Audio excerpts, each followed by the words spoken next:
No ano de 1517, quando Martim Lutero, no dia 31 de outubro, afixou as 95 teses na porta da igreja de Wittenberg, na Alemanha, aquilo ocasionou um grande alvoroço, não só no seu país, mas em toda a Europa. Na verdade, Martim Lutero não acreditava que os seus escritos fossem fazer um sucesso como fez. Porque os seus escritos chegaram na mão de muitas pessoas. Pessoas eram libertas até então dos ensinos errados, equivocados que a Igreja Romana transmitia. Então foram milhares de pessoas que começaram a ter acesso às Escrituras. Lembrando você também que Lutero foi responsável pela tradução da Bíblia, né, do Novo Testamento e depois do Antigo Testamento para a língua alemã, entregando assim a Bíblia para a língua do povo. Porque naquela época, meus irmãos, não tinha liberdade religiosa igual nós temos hoje. Naquela época era muito difícil. A Bíblia ela só tinha ali no idioma latim. Era pregada, então as missas eram celebradas no idioma latim. As pessoas não tinham a Bíblia no seu idioma materno. E era muito difícil para que as pessoas pudessem entender a mensagem bíblica. Somente os papas, os prelados, o clero poderia interpretar as Escrituras. Então Martim Lutero começou essa reforma ali na Alemanha, embora a reforma ela começou, na verdade, antes de Lutero, com alguns outros nomes, John Wycliffe, John Hus, por exemplo, mas nós podemos dizer que ela teve um clímax ali na Alemanha no século XVI com Lutero. O que eu quero dizer para vocês com isso? Lutero, ensinando as suas mensagens, assim como todos os reformadores antes dele e depois dele fizeram, eram chamados a uns tribunais que a Igreja Romana então elaborava. As pessoas eram chamadas a esse tribunal para ela poder se retratar daquilo que ela estava ensinando. Lutero então foi convocado ali numa dieta chamada Dieta de Worms, no ano de 1521. Irmãos, a palavra dieta ela pode significar tanto um regime alimentar, mas ela também pode significar uma Assembleia Nacional. E foi para isso que Lutero foi chamado, naquela Assembleia Nacional, para poder se retratar e reconhecer os seus livros. Lutero, então, é chamado naquela Assembleia, e ele, então, diz ali, na presença do imperador alemão, na presença dos papistas, que ele só iria retratar dos seus escritos se eles provassem para ele que ele estava errado, de acordo com a Bíblia. E então, Satanás, achando que a obra da reforma ia ser finalizada, acreditou que Lutero ia se retratar. Mas, na verdade, o testemunho de Lutero foi tão brilhante, queridos, foi tão brilhante ali naquela assembleia, que a serva do Senhor, a Ellen White, diz que o Espírito Santo estava ali impressionando o coração e a mente de muitos príncipes que estavam ali acompanhando aquela assembleia. Muitas pessoas viram ali a coragem que Lutero tinha e teve naquele momento em não se retratar, e aqueles príncipes, aqueles principais ali do império, aceitaram a mensagem da reforma, irmãos. Eles aceitaram a mensagem da reforma, aceitaram a mensagem de Lutero, mas naquele concílio foi declarado um edito. Foi elaborado um edito ali do imperador alemão, e nesse edito, Lutero, então, não poderia receber auxílio de ninguém, nem de moradia, nem o que comer, nem o que beber. Todas as pessoas que fossem adeptas aos ensinos de Lutero teriam as suas casas e bens confiscados e receberiam a mesma condenação que Lutero.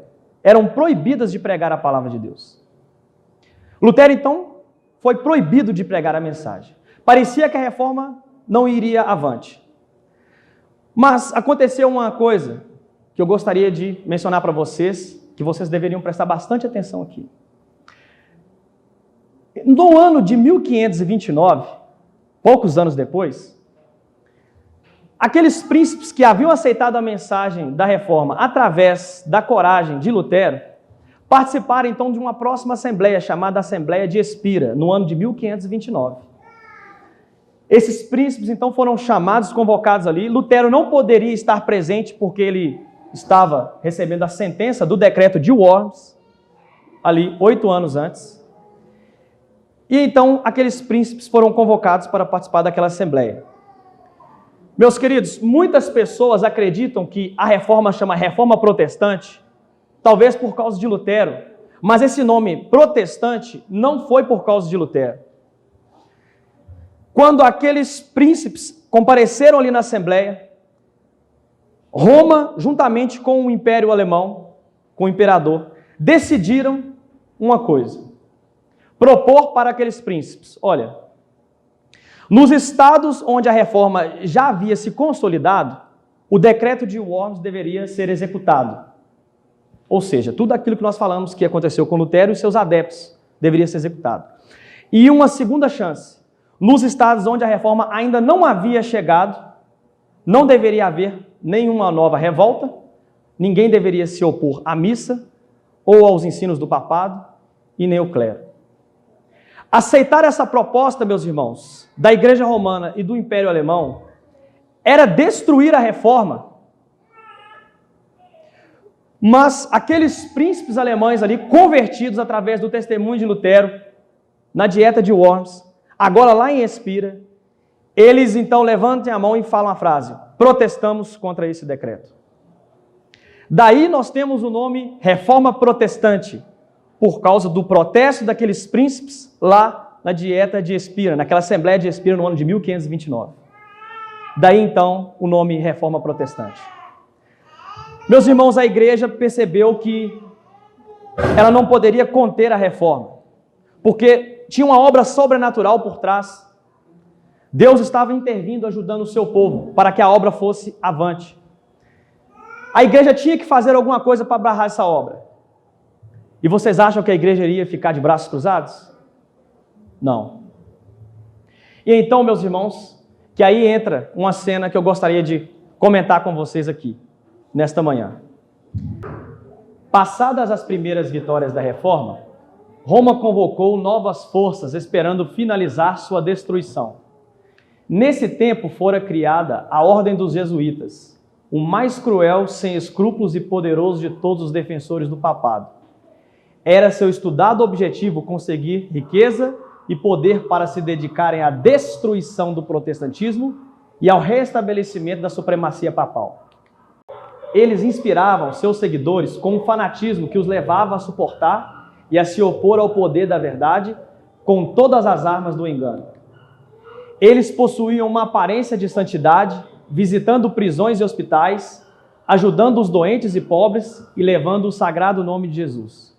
Mentira, roubo e assassinato seriam até recomendáveis se servisse aos interesses da igreja. Agora, presta atenção aqui, meus queridos, senão você não vai entender o restante da mensagem nessa manhã. Aonde quer que iam os jesuítas, ressurgia a influência do papado. Os jesuítas, meus queridos, foram criados com dois objetivos: destruir o protestantismo, que estava crescendo ali não só na Alemanha, mas em toda a Europa, e restabelecer a supremacia papal. Porque o número de adeptos aos ensinos de Lutero estava aumentando cada vez mais. E a igreja precisava de fazer uma coisa. E os jesuítas faziam de tudo o que fosse para poder destruir o protestantismo. Se tiver que matar, roubar, adulterar, o que for para destruir e restabelecer a supremacia papal, eles assim faziam. Agora, o que isso tem a ver comigo e com você hoje, no século XXI, nos nossos dias? Cardeal argentino Jorge Mário Bergoglio é o novo Papa Francisco. Ele é o primeiro Papa latino-americano e o primeiro jesuíta da história. Decisão foi anunciada nesta quarta-feira, dia 13, após 2 dias de conclave. Então, meus queridos, nós temos no trono da Santa Sé, no trono da Igreja Romana, nada mais, nada menos que um jesuíta. E eu quero refrescar a memória de vocês do que nós acabamos de ler. Qual que era o objetivo dos jesuítas? Destruir o protestantismo e mais o quê? Restabelecer a supremacia papal. São os dois objetivos pelos quais os jesuítas foram criados. E, meus irmãos, o Papa Francisco, ele tem feito coisas que nenhum outro Papa conseguiu em todo o seu pontificado. São apenas 7 anos de pontificado. Ele conseguiu fazer coisas que outros papas em 30, 40 anos não conseguiram. Esse homem está sendo considerado por muitos como um Alexandre o Grande de nossa época, um Júlio César. Um homem de fato revolucionário. Não sei quantos de vocês acompanharam aqui no ano de 2015, o Papa Francisco ele lançou uma carta encíclica chamada Laudato Si. E nessa carta ele fala sobre o cuidado de nossa casa comum. A nossa casa comum, no caso, era para referir ao planeta Terra. Nessa carta encíclica, no capítulo 6, o Papa Francisco menciona ali algumas coisas importantes do interesse sobre a ecologia, sobre a natureza. Eu também gostaria de compartilhar com você esse texto. Está no capítulo 6, então, dessa carta encíclica. A participação na Eucaristia é especialmente importante ao domingo. Este dia, à semelhança do sábado judaico, é nos oferecido como dia de cura das relações do ser humano com Deus, consigo mesmo, com os outros e com o próximo. O domingo é o dia da ressurreição, o primeiro dia da nova criação, que tem as suas primícias na humanidade ressuscitada do Senhor, garantia da transfiguração final de toda a realidade criada.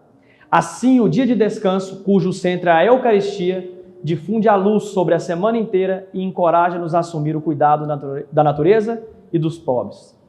Queridos, eu não sei se você entendeu a mensagem, mas o Papa Francisco, no capítulo 6 dessa carta encíclica, ele menciona o seguinte: nós temos que parar um dia da semana. Nós temos que parar um dia da semana para o benefício das famílias, da natureza, para a não emissão de dióxido de carbono, para que as empresas fechem, para que as pessoas vão à igreja cultuar a Deus. E ele menciona de forma clara, de forma categórica, esse dia tem que ser o qual? O domingo. Irmãos, de fato o Papa Francisco está certo. Ele não está errado em todas as suas ideias, as tuas colocações ali. Só que só está errado o dia. Para isso, Deus já havia criado o sábado. Deus já tinha pensado no ser humano, nas famílias se reunirem, para ter um encontro semanal com Deus, para que a natureza, então, assim, absorva melhor as questões ambientais.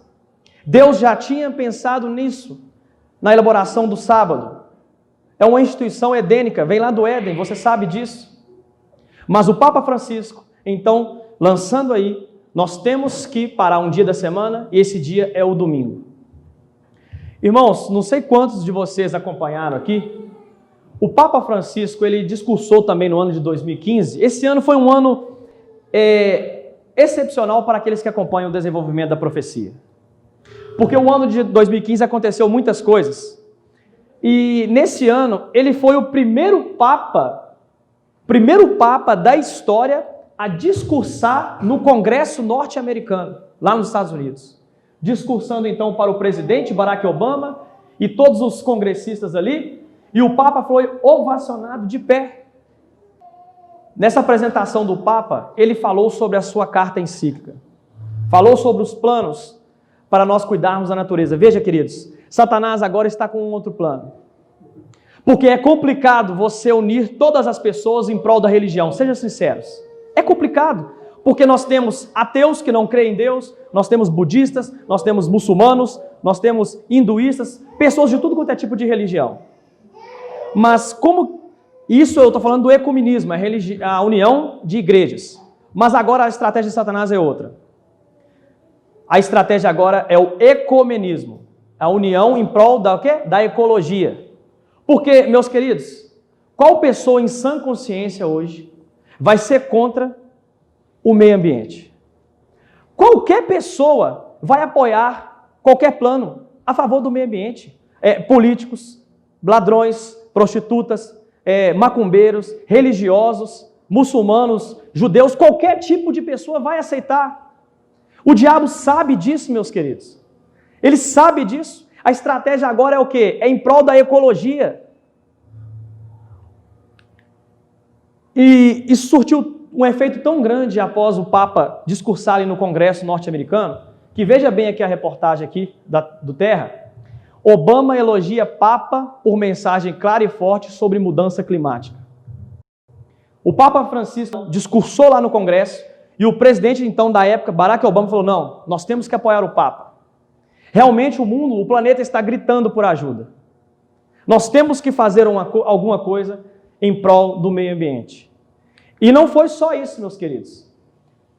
As notícias aí, então não pararam. Veja bem aqui, Obama apresenta plano de proteção do ambiente. Bispos apreciam. Eu não sei se vocês conseguem entender aqui da mesma forma que eu estou vendo essa mensagem. Eu não sei se vocês conseguem entender aqui da mesma forma que eu estou vendo. Mas os Estados Unidos, meus queridos, presta bastante atenção no que eu vou dizer aqui agora. Os Estados Unidos é o país mais capitalista do mundo. É o país mais industrializado do mundo. Veja bem, um país que há alguns anos atrás falava que jamais iria assinar o Tratado de Kyoto, que o Tratado de Kyoto, meus irmãos, foi elaborado lá na cidade de Kyoto, lá em Japão. Foi um tratado entre as nações para reduzir, ou melhor, eliminar ali o máximo possível a não emissão de dióxido de carbono ao meio ambiente, responsável pelo efeito estufa, o dióxido de carbono. A última vez que eu vi, 175 países já tinham assinado o Tratado de Kyoto, e o presidente na época, George Bush, falou, não, se nós assinarmos o Tratado de Kyoto, é a mesma coisa de defasar a economia norte-americana. Um país que lutava contra todas essas questões ambientais, bastou uma mensagem do Papa Francisco, lá no Congresso norte-americano, para o presidente Barack Obama, não, nós temos que elaborar aqui planos, metas, metodologias em prol do meio ambiente.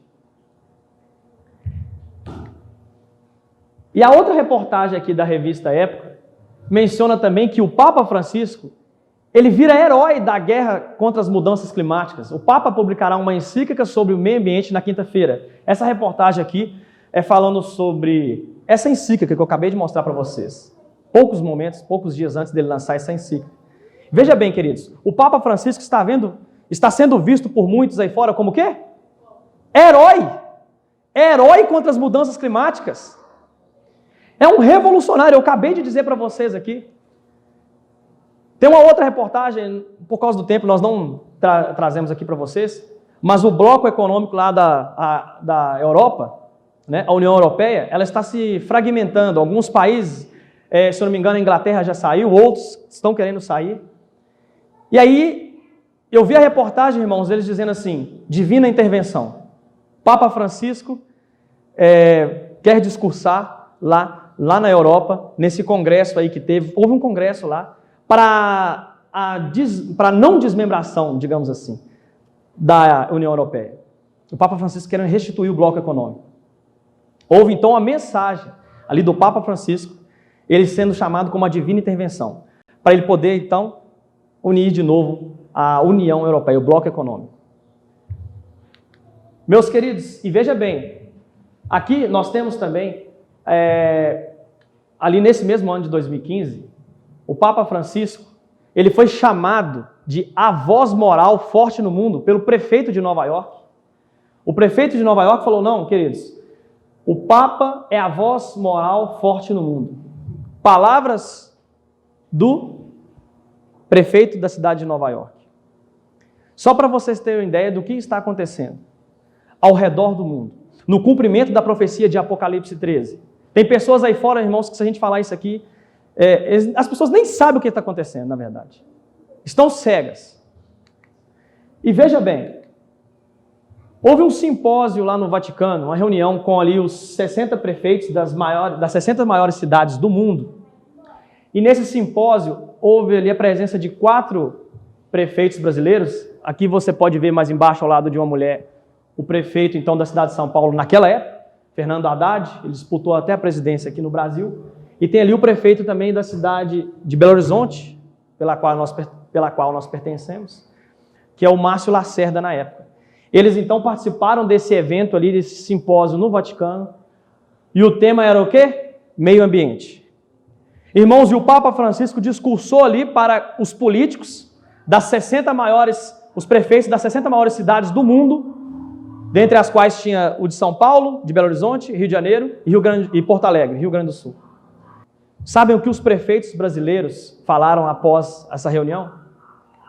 Está aqui, ó. Em carta ao Papa, prefeitos brasileiros pedem dinheiro para soluções climáticas.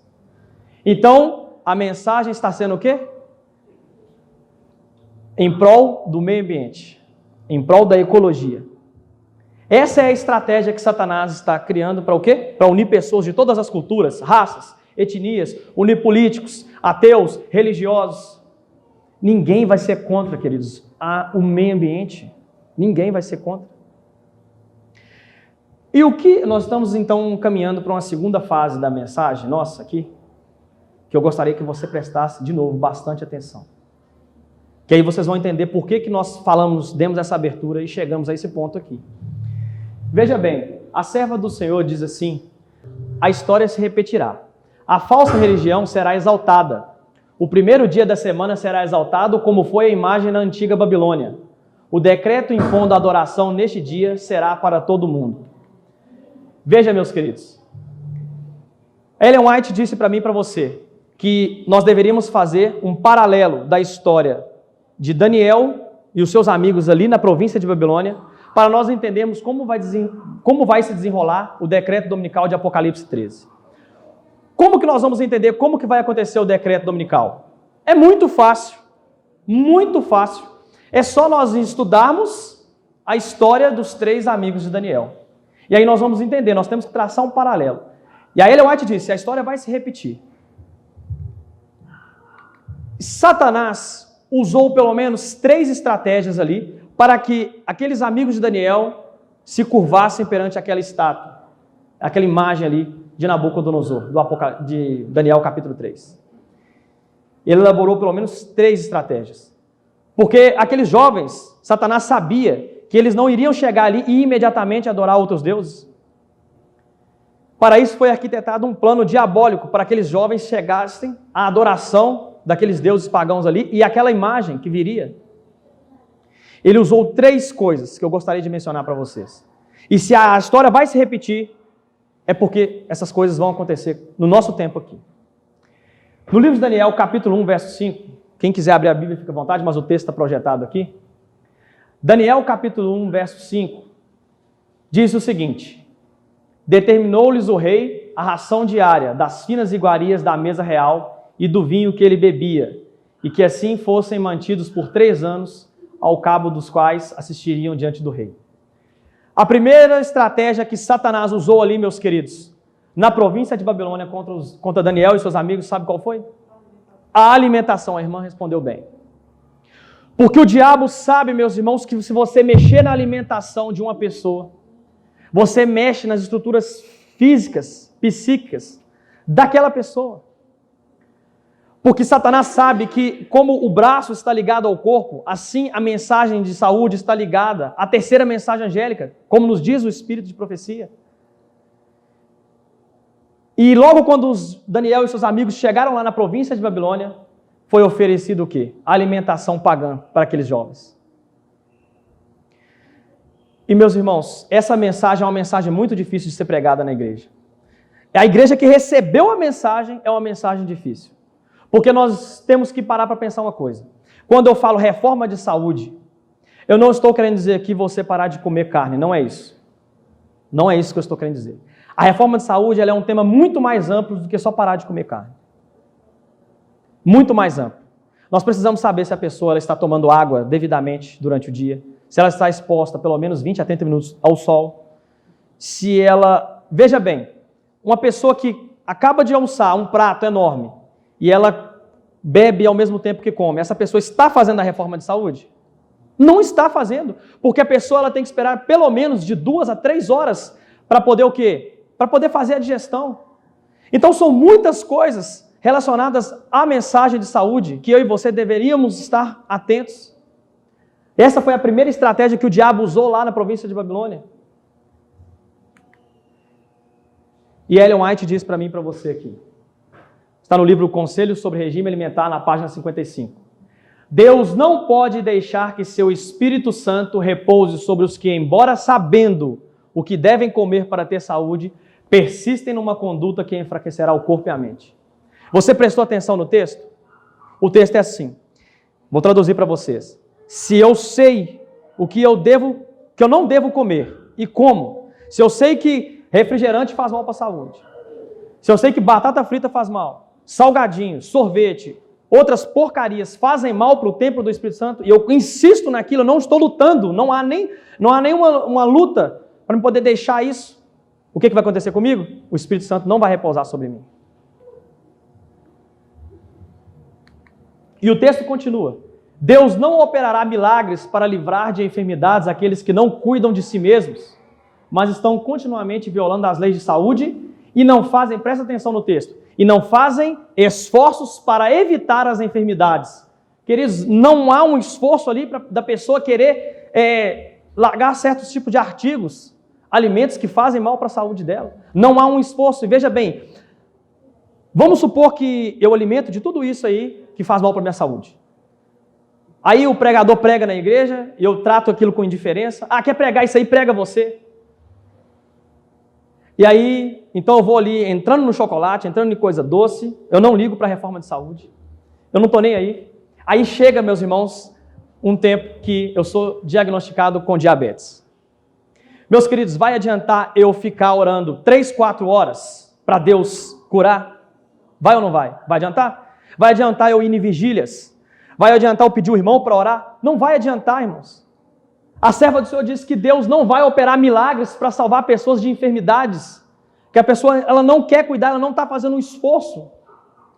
O diabo usou essa estratégia lá contra os amigos de Daniel, irmãos, porque ele sabia que se ele conseguisse mudar a alimentação daqueles jovens ali, ele mudaria aqueles jovens por um todo. E tem mais. Deus não operará de maneira miraculosa para preservar a saúde de pessoas que estão seguindo um caminho que fatalmente os fará enfermos por causa da sua desatenção para com as leis de saúde. Eu sei o que eu devo comer, eu sei o que eu não devo comer, e eu insisto. O que vai acontecer comigo? Deus não vai operar milagres. Não adianta, irmãos. Por isso que às vezes muitas das nossas orações não são respondidas. Isso aqui, irmãos, eu estou pregando para quem conhece a mensagem. Tem muitas pessoas que ainda não conhecem. Nós estamos falando aqui para pessoas que conhecem a mensagem. Essa foi a primeira estratégia do diabo. Deu certo? Não deu certo. Os jovens permaneceram fiéis a Deus. Tanto Daniel quanto com os seus amigos.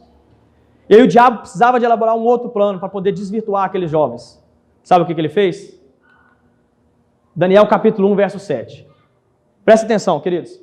O chefe dos eunucos lhes pôs outros nomes, a saber, a Daniel, o de Beltesazar, a Ananias, o de Sadraque, a Misael, o de Mesaque, e a Azarias, o de Abednego. Meus irmãos, é muito evidente para mim e para você, eu acredito. Naquela cultura ali, na nossa cultura agora, no século XXI, não existe isso mais. Mas naquela cultura, o nome representava algo muito importante naquela época. Era cultural isso. O nome representava o caráter da pessoa. Veja bem, Daniel significa o quê no hebraico? Deus é meu juiz. Ananias é o quê? O Senhor é bondoso.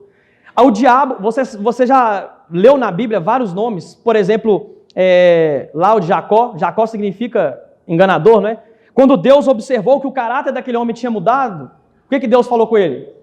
Vamos trocar de nome. Agora Israel, a junção de 3 palavras hebraicas, Israel, o homem que lutou com Deus. Irmãos, Satanás sabia que o nome daqueles jovens, quando eram pronunciados lá na província de Babilônia, as pessoas elas iriam ouvir falar de Deus. Elas iriam ter conhecimento do Deus de Israel. O diabo não queria isso. Trocou o nome dos jovens. Por exemplo, Abednego é servo do Deus Nebo. Sadraque é inspiração ao Deus Sol. Você conhece que lá na Babilônia tinha um panteão babilônico de vários deuses. O diabo não queria isso, meus irmãos. Trocou o nome dos jovens. E se a Ellen White disse que a história ia se repetir, para nós entendermos como que é o processo para chegar na adoração da estátua de ouro de Nabucodonosor, levaria o mesmo processo para chegar ao decreto dominical. Isso quer dizer que o diabo iria fazer o que com nós hoje? Usar essa estratégia também. E como? Somos adventistas do 7º dia. É o nome que o Senhor nos deu. Quem nos deu, irmãos? Quem nos deu o nome para essa igreja? O Senhor nos deu o nome para essa igreja. Essa igreja, o nome da igreja chama Adventista do 7º dia, irmãos. Não foi porque um pastor simplesmente acordou um dia e falou, não, acho que eu vou colocar o nome da igreja de Adventista. É bonito, é legal. Não foi. Não foi porque um pastor brigou com outro, igual acontece hoje na mídia, e não, agora eu vou montar uma outra igreja para mim e agora eu vou colocar o nome. Não foi isso que aconteceu, irmãos. Essa igreja ela tem uma natureza profética, de acordo com Daniel capítulo 8, verso 14.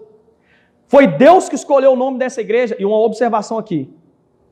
O nome da igreja é Adventista do Sétimo Dia. O nome da igreja não é TV Novo Tempo. Novo Tempo é o nome da TV da Igreja Adventista do Sétimo Dia. Veja o texto. Desse nome nunca nos devemos envergonhar. Presta atenção, queridos, presta atenção. Foi-me mostrado que esse nome significa muito. E ao adotá-lo, seguimos o esclarecimento que nos foi dado pelo céu.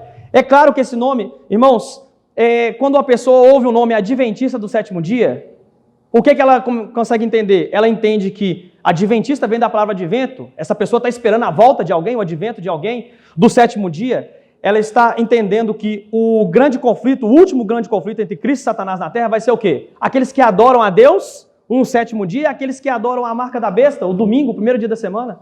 As pessoas vão ter ciência disso, da profecia, do desenrolar da profecia. O diabo não quer isso, da mesma forma que ele não queria os nomes dos amigos de Daniel fossem pronunciados lá na província de Babilônia. Foi-me mostrado um grupo sob o nome de Adventistas do Sétimo Dia, que estava aconselhando que a bandeira ou sinal que nos torna um povo distinto não deveria ser tão chocantemente defendida. Esta bandeira distintiva deve ser levada pelo mundo até o fim do tempo da graça. E olha o que ela viu. Vi alguns estendendo as mãos para remover a bandeira e obscurecer-lhe a significação. Irmãos, a serva do Senhor viu que nos últimos dias pessoas iam querer trocar o nome da igreja.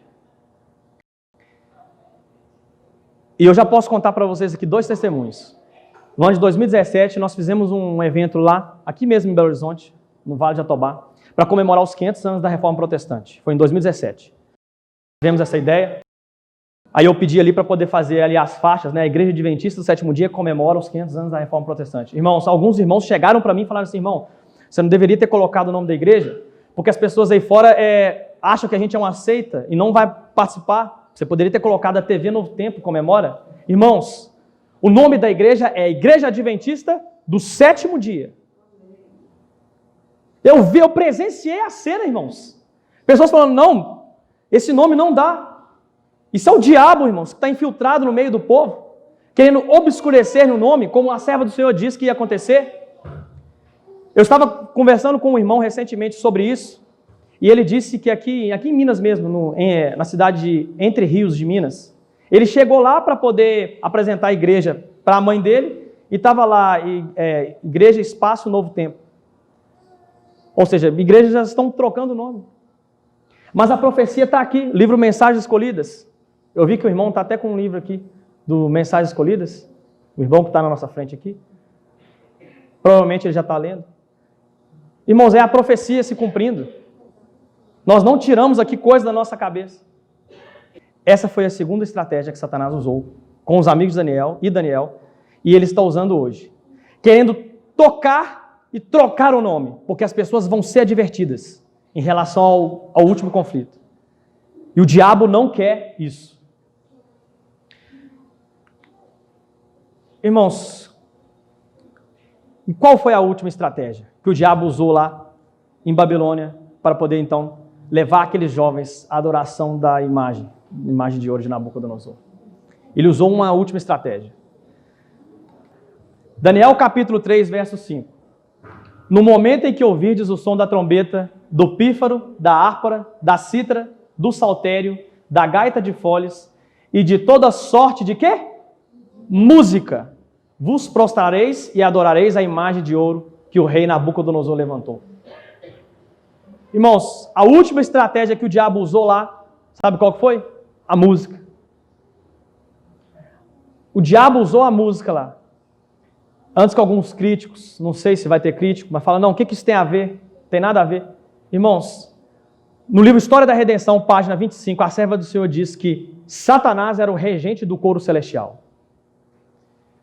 Então, se nós temos uma pessoa, um ser, na verdade, que é especialista no quesito música, quem? É o diabo, é Satanás, é o diabo. Ele era regente do coro celestial, irmãos. Ele entende tudo de música, e o diabo sabe que a música ela tem um poder influenciador na vida de uma pessoa. Vou dar um exemplo para vocês aqui. Quando um jovem está apaixonado por uma moça, o que ele faz? Escuta música romântica. É ou não é? Escuta aí alguma porcaria, Luan Santana, não sei, né? Eu já escutei isso, irmãos. Mas é verdade. Ele vai escutar o quê? Uma música que eleva o pensamento dele aonde? Lá. É isso. Quando alguém está revoltado com alguma coisa, vai escutar o quê? Um rock, um rap, não sei. Alguém quer dançar e vai escutar o quê? Um axé, um funk. Irmãos, o diabo sabe que a música ela tem um poder muito grande, influenciador, na nossa mente.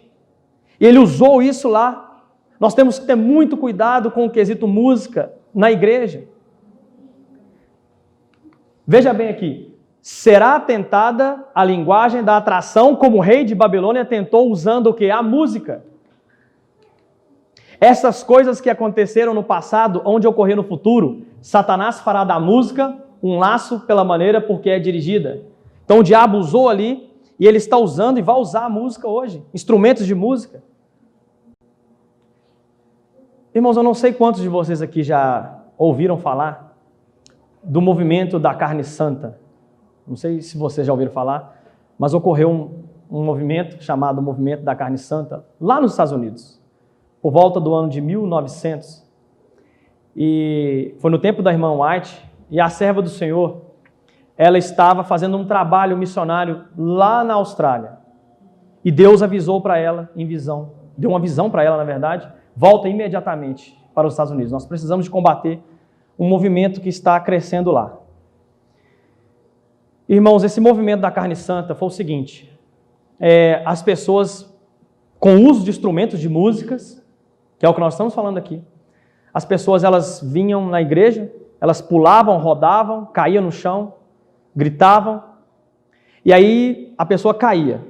Daí a pouco ela perdia a consciência. Quando ela voltava à consciência, ela era declarada como ela passou pela experiência da carne santa.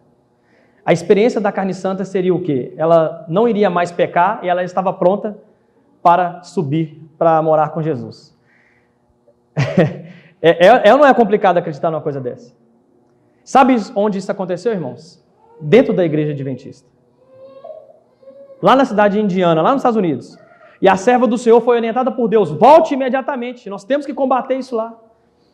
E no livro Mensagens Escolhidas, tinha um pastor que presenciou isso, e ele contou para a irmã White, e ela relatou no livro Mensagens Escolhidas as cenas que aconteceu lá nesse movimento. Tudo em prol do uso dos instrumentos de música. Veja comigo aqui. Havia excitação com ruído e confusão, outros pulavam, gritavam e dançavam. Em seus serviços religiosos, os fanáticos desenvolviam alto grau de excitação mediante o uso de instrumentos de música. Quase todos são influenciados por causa da música que é executada na cerimônia. Eles tocam músicas dançantes com letra sagrada. Irmãos, presta atenção aqui, você tem visto isso hoje? Músicas dançantes com letra sagrada? Tem indivíduo que acha, não, a letra santifica a música e vice-versa. Nós não estamos conseguindo mais discernir o santo do profano, o impuro do puro. Nós não estamos mais conseguindo fazer o discernimento do que é de Deus e do que é do diabo. As pessoas não estão nem aí para isso. Letras, músicas sagradas com letras mundanas. Nós estamos misturando as coisas. Você já viu cultos barulhentos, gritaria, as pessoas pulando, cantando, caindo, rodando no chão? Vocês já viram isso? Isso está ou não está acontecendo hoje no cristianismo, irmãos? Está acontecendo. Está acontecendo hoje nos nossos dias. E o que isso tem a ver comigo e com você, então, no desenrolar do grande conflito?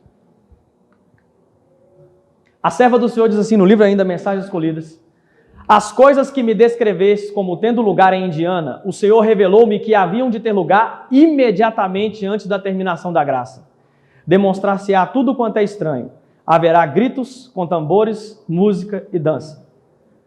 Deus mostrou para a serva do Senhor, olha, momentos antes da terminação da graça, quando estivesse chegando a hora de Jesus sair do santuário celestial, quando os casos já estiverem definidos, o que vai acontecer? Vai começar a acontecer isso, do mesmo jeito que aconteceu lá em Indiana, vai acontecer.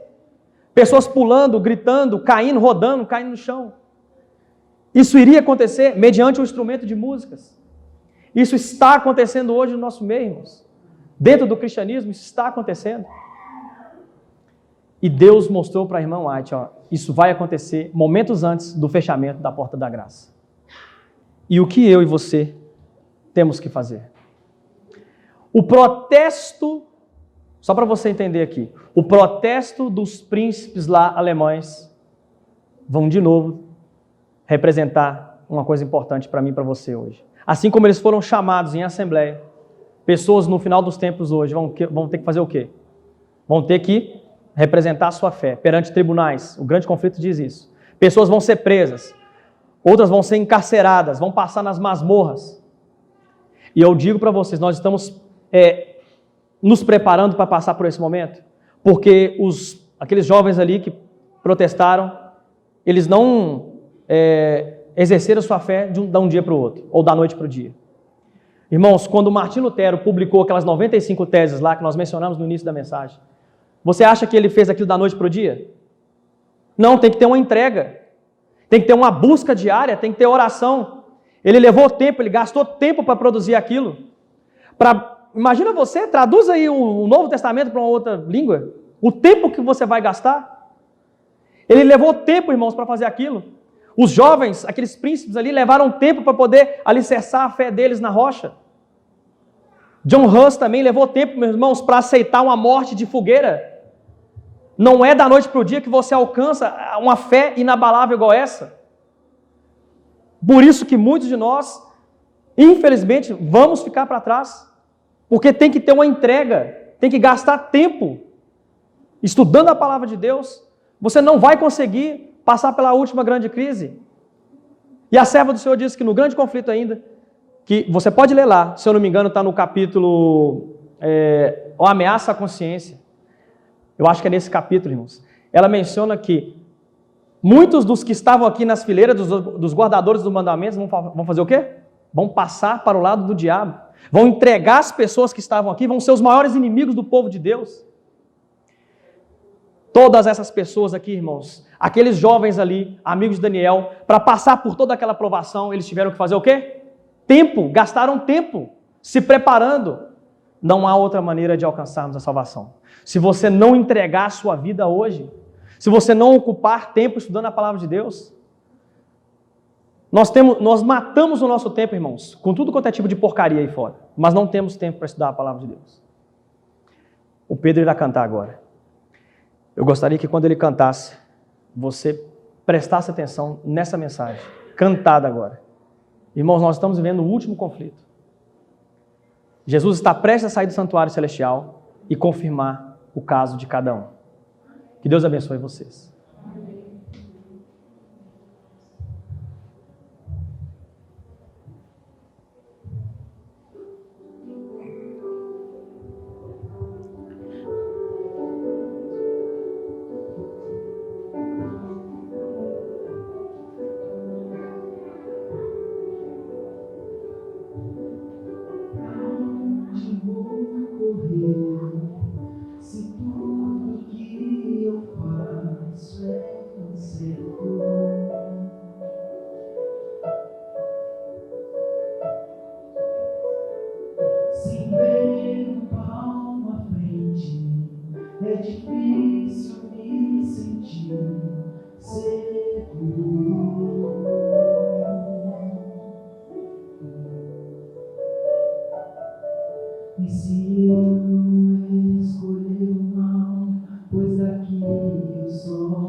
Só ele enxerga a ordem neste caos.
caminhos ao Senhor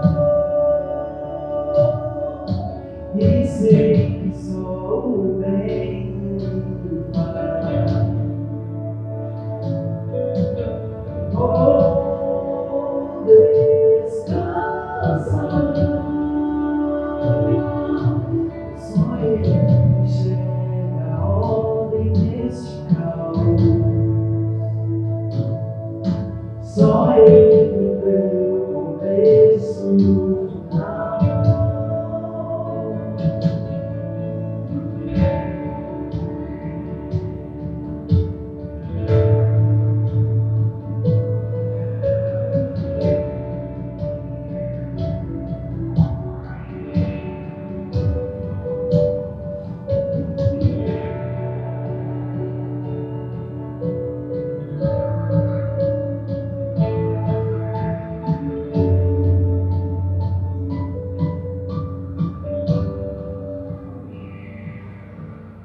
Entregue os meus caminhos ao Senhor